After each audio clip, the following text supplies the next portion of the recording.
Welcome to the Answer is Yes podcast, where we interview some of the most interesting people that have said yes to opportunities in their life. We hope that through these stories, you can learn to create your own destiny by saying yes along the way. Join us as we explore the new series covering topics such as passion, integrity, and hard work. I'm your host, Jim Riley, and I hope you enjoy these interviews as much as I do. I believe that everyone has an important message worth hearing. Hello and welcome back to the show. You know, my wife's out of town right now, and so I've got the kids, which has been great. We're having a wonderful time, but I've been doing a lot of cooking. And she always complains because she's like, hey, how come when I leave, you do all these great cooking recipes? Years ago, I used to have a cooking show on TV. It was a small deal. When I lived in Lake Tahoe, I had a lot of fun, but I cooked a lot of fun stuff. And so she's complaining right now this morning, like, oh, I heard you made another great dinner last night. I think I just get bored when she's not here. And I suppose I should be doing it while she is here and keep her happy. So I enjoy cooking, and it's interesting because my guest today, I saw in his bio that not only does he like to travel and nature and music, all these great things, but he loves to cook. So yes, I do. I wanted to welcome you to the show. Your name, Faisal, is that how you pronounce it? That's right. All right. I figured I'd probably get it right. Well, I want to thank you for being on. And I love your passions in life. You know, I live in Montana, so there's a lot of nature up here as well. So Yeah. you probably fit in pretty good. Probably I will. You know, my neighbor, who they love Montana and they have some families and keeps talking about moving down there because they have a big farm, right in our neighborhood. And yes, I mean it's a wonderful, beautiful area of the country. Well, you're welcome to come on up here. We'll host you and take you out for some nature walks, and we'll listen to some good music, all the good stuff. But you know, I'm interested in your what you're doing currently. I read through some of your bio here, and by the way, you've got two books on your website. One is called Lift, and then the other one is Everything Connects. And I just love that title, Everything Connects, because my whole life I've put together these puzzle pieces, and I realized, wow, this is a small world. And it seems like everything connects together, you know, in who we know, how we do things, you know, laundry list of stuff. So I want to talk about that. But could you give us a little background on you and Sure, you know, maybe where sure. things started for you? Sure. I mean, look, I was born in Bangladesh. I came to US when I was 17, 18 years old as a student, and then first ended up in Southern Illinois University, ended up going to Minnesota, married a Minnesotan, and then started building these tech products, and ended up moving to East Coast, where I am right now in Connecticut, and worked for some big companies, like Dun& Bradstreet and Pitney Bowes and GE, and built a few, tech companies along the way. Some succeeded, some miserable failures, and then, like a typical entrepreneur, and when I was young, in my 20s, I'm now in my early 50s. My aspirations was very different. I was one of those tech entrepreneurs where I wanted to build these, cool tech and build big companies. But in my 50s now, my aspirations are very different. Last 5 years, I've been working with our government, especially in the DoD side, to see whether we can make our country more secure any form or shape we can, utilizing some of the tech that I have developed. But writing has been a passion. I started writing 20 years ago. And when I started writing, I used to write about, organizational change and leadership and management for a large organization. But as time went by, the lift and everything connects. I think it's like my sixth or seventh book. It's very much gotten into a knowing about yourself, connecting with yourself, your spiritual journey, as well as ever-changing world that is now completely different place because of technology and this pandemic that just we went through and all geopolitical changes that are going across the planet. So it's changed. And you talked about cooking. I am avid cook. I love to cook.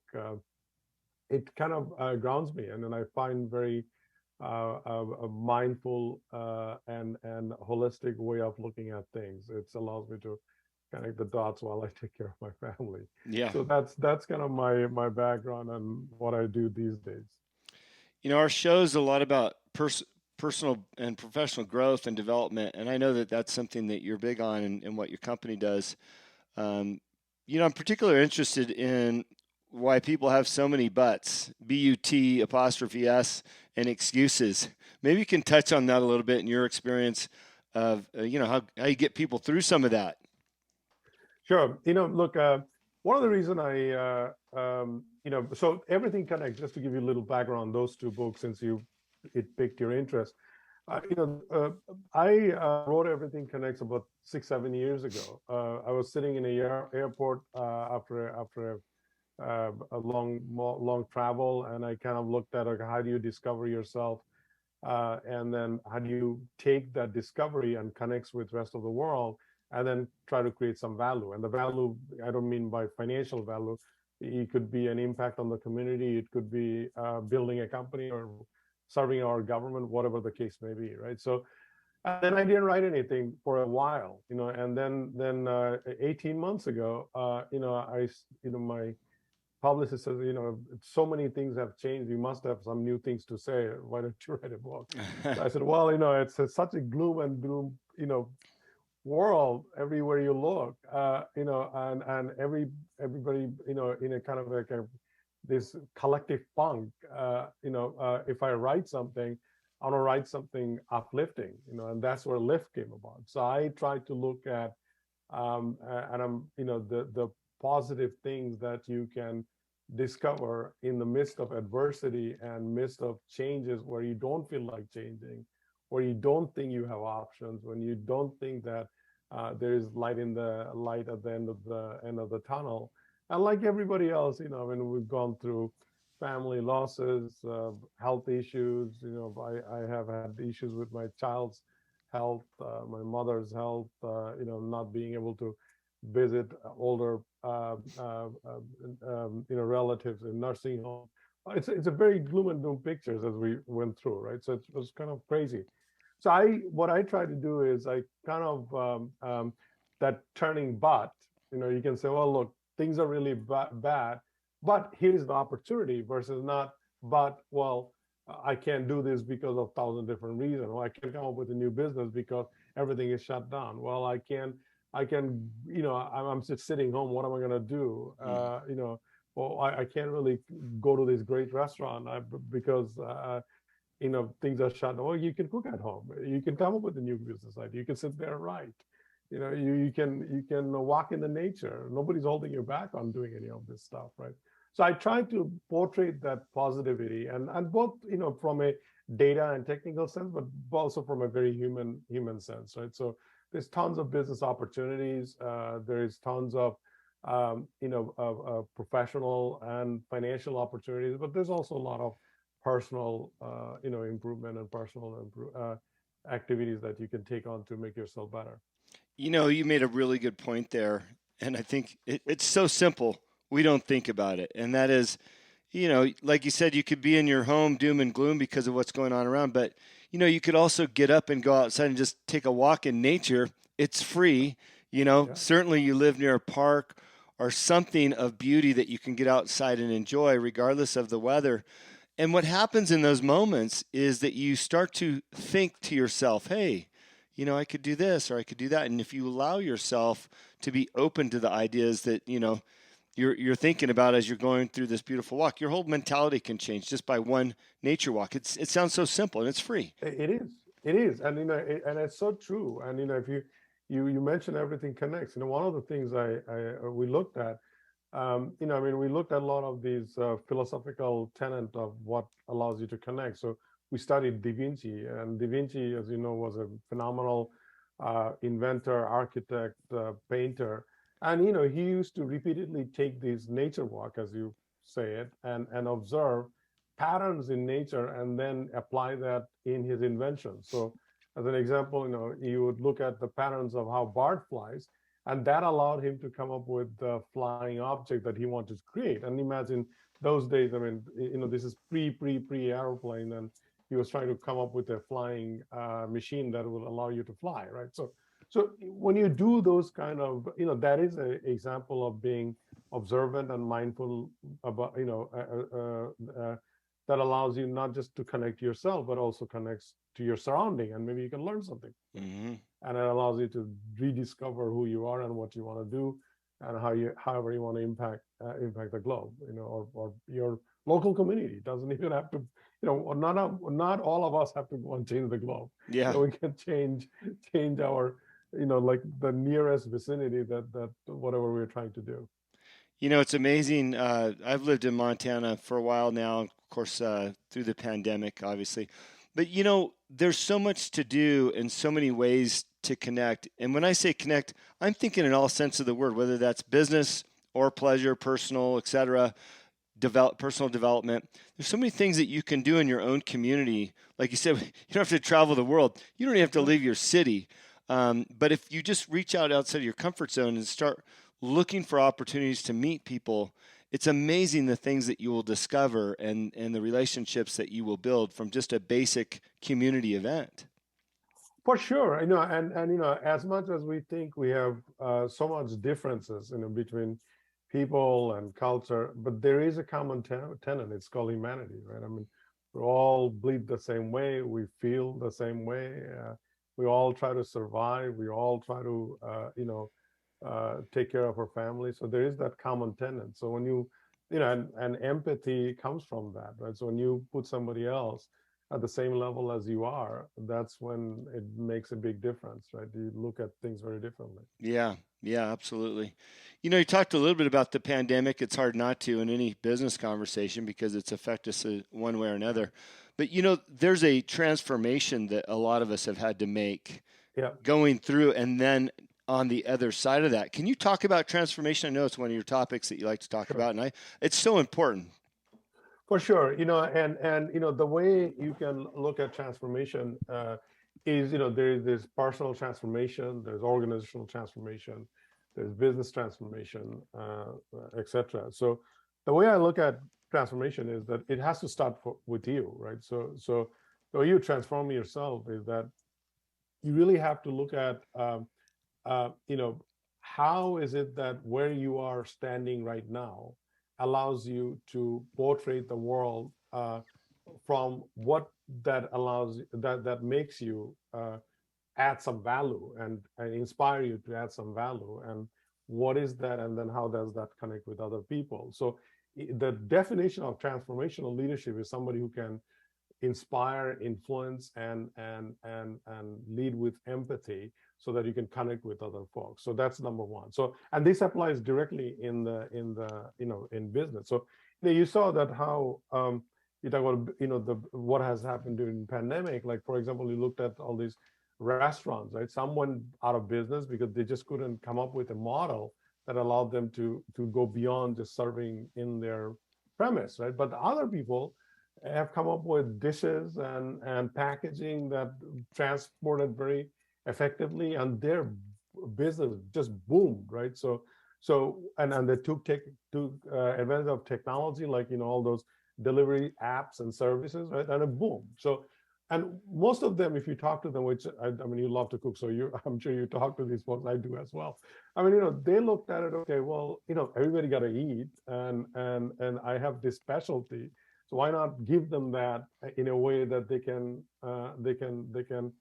take it home and eat it, right? So it completely transformed that particular model of business in that industry, and you can apply that in any business. Like you looked at if you look at how our behavioral pattern has changed, how we shop, and the goods and services that are easily accessible, those are the ones that survive, and all of them has been driven by how you look at world, how you lead yourself, leveraging technology, and then connecting with the world. So that's how you define transformation. And every business has opportunity to do that. It's a wonderful example you gave about restaurants, especially during COVID. The restaurant owners that took a doom and gloom approach, more than likely they closed down, Yep. suffered tremendously. And even if they managed to stay in business, they probably suffered as they went back into the market, starting to get as things opened. But to your point, the ones that looked at their business and said, hey, well, people do have to eat. how do I serve them? And you transform your business into, really the service of Yeah. feeding people, right? Yeah. By the way, I wish I was in packaging when COVID hit, man. The to-go containers, those people have probably made a fortune. Yeah, they have, and you've seen all kind, right?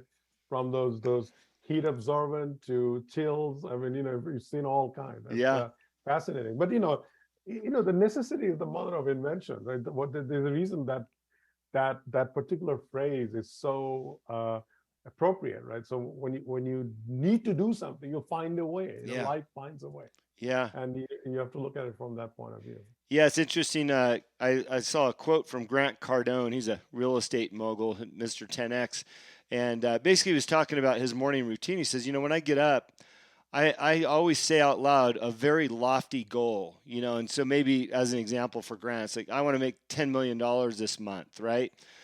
Well, he doesn't try to figure that out how he's going to do it in that first moment of the day, but he knows his mind will solve the puzzle, right? As he goes about his day and about his week and about his month, his mind will help solve that problem. And I think so often we think we got to have the idea and then solve it right away, and then we get Yeah. frustrated because we didn't. But to your point, we can figure it out over time. Our minds are brilliant.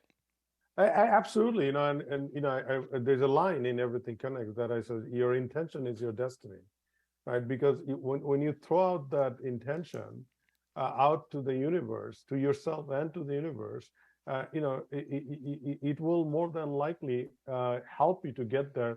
Maybe not exact same way and not exact time, but it will come true if you are disciplined about it, right? So it's true, and there's all spiritual belief system says that, and pushes us to that. It's our inherent, human tenet that allows us to achieve something if we are honest about it, and we want to carry other people's with us. More than likely it comes true. Yeah. Well, speaking of coming true, I got another question for you, but I got a little brief story in up front. So I've got a partner in this new coaching business, and he thought, this coaching program would be great for this corporate client. And he goes, I'm going to reach out to the CEO. Now, this particular company has 234,000 employees worldwide. And I'm looking at him going, there's no way, Rod. There's no way. I didn't say it. I didn't want to put that out there in the atmosphere. I was thinking, there's no way they're going to be interested. Well, Rod reached out to the CEO via email. And within an hour, the CEO wrote back, connected us to his next important person. And then that person grabbed another person, and then another person. Now we got a call this week. And I'm shaking my head the whole time like, wow, I really messed that one up. I missed the mark. Huh? But what it is it's having some confidence in what Yes. you're doing and Yeah. offering Yeah. to make that call, right? Yeah, absolutely. And look, I mean, it really, I truly believe this. I truly believe that if your intention is triggered by making a positive impact, and you may not know everything, you may not have a perfect solution, somehow it will find a way if you're disciplined about it. I mean, you just make a wish and sit there. It's obviously not going to happen, but you have to put effort and time and energy and be disciplined about it. But if it comes from that tenant, usually you can make it happen. I honestly believe that. And I'm my life from the very from the time I got here, which was, so I mean, I come from a fairly educated family, but I decided to come to a totally different place, and I wanted to make it off my own. The classic American story, and I did it, right. And you can make it happen. You can make it happen. I mean, there's no, it's about it. It may not be exactly the same path. It may be a different path and different reality, but it does happen. Yeah. Well, the reason why I brought that up is I'm reading your resume over here. You're a person that's worked for the Department of Defense, GE, MasterCard, American Express, Northrop Grumman, and the list just goes on. Clearly, you're not intimidated by major players in the marketplace.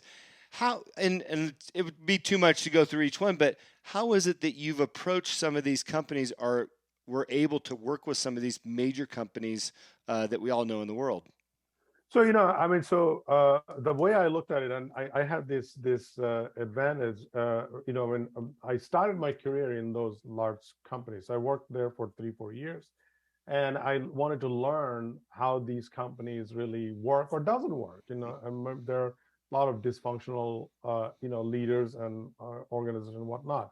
So I taken that, and then, as a technologist, try to come up with offering that will fix those problems. Mm-hmm. So I knew the problem, I knew the culture, and then I made the point to connect with them in different forms. So, maybe it's through somebody I know. And the people that I have surrounded myself obviously gave me a major leg up, right? So, I mean, even when I was in my 20s, I used to, I recruited people who are 20, 30 years older than me, knew something, and they came from those industries, and formally or informally, they all served as a mentor, as a path creator, however you want to call it, right? So, and I highly specialized on what is it that I want to solve, right? Because when you have very generic things, it's hard to add value. But if you have a very highly specialized thing that can solve major problem,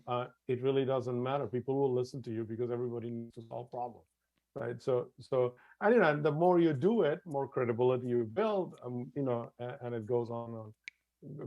And by the way, saying all that, I have also failed miserably, right? I mean, two of my companies went completely bust. I hit that last recession, in 2010 timeframe, and things just completely shut down. I wasn't able to pull it together. And prior to that, when I was like 26 years old, I raised a lot of money from venture capitalists, and they didn't like where I wanted to take it. They thought they could do better and fired me and ran the company to the ground, right? So it happens, and I'm glad it happened, because it allowed me to be who I am and ground myself. And I don't look at those as anything now. It was a hard pill to take at that time, but now I look at it, I'm glad it happened, because it taught me some lessons that I can apply it, whatever that I'm doing right now. And you're talking about writing and all that. I mean, I don't do because I'm in tech business. I mean, those are all passion projects, so right, and 100% is geared towards charity. And I write because I love to write. I don't write it for anybody. I don't write it as a vehicle for marketing or anything like that. But if you know, there's a fine balance between pragmatic, chasing your passion, and adding some real value, right? So when those three things comes together, that's when I think the magic happens. Mm. You said a lot there in that short time span. I was just thinking about my neighbor. I had a good conversation with him yesterday. He works in oil and gas. He's an engineer, and he solved a problem for his company that's saving them roughly 50 grand a month. But he's frustrated with his job, and he's working 12 hours away from home. So that means he's gone for a couple weeks at a time. I said, look, and this is to your point, right? I said, look, maybe you might want to put together a consulting arrangement with other companies in your industry and just go out on your own and solve their problems. Clearly, you know how to do it, Yeah, right? right. And he goes, wow, that sounds like a good idea. And then there was a whole bunch of buts, right? So I'm hope he's listening and we can get over those buts, because you've proven that when you're passionate about something and you can solve big companies' problems, they're willing to listen and Yeah, hire you to do the job because they might not have the answer either. that's right. And increasingly, I say the fact that the most innovative, solutions are not actually within the corporations, Yeah. right? It's all outside of the corporation, right? So the corporations are increasingly realizing that they do have to work with these innovator entrepreneurs that are outside, and they're probably small, but that's the opportunity, because it opportunity for both parties, right? I mean, it's that they can leverage those innovation, and the entrepreneurs and innovator can provide that to the large corporation and build their own ventures, right? So is that open-mindedness from both parties, and willingness is critical for economy as a whole, right? So, I mean, it's not just the individual that are involved, but economy as a whole. It doesn't Economy doesn't survive. Open market, open economy doesn't survive unless there is ecosystem, right? So we have to somehow populate that ecosystem with new and different ideas on a nonstop basis. I feel like a lot of this conversation has centered around us as individuals and the differences that we can make in companies, the differences that you've made in some big companies. And a lot of that strength comes from confidence in your own abilities. How is it that you have built up enough confidence to go to these companies to pitch your services or what are your knowledge or what value you can bring? Because I think that's a missing link for a lot of people, is understanding that they possess the knowledge, but having the confidence to pitch it to somebody.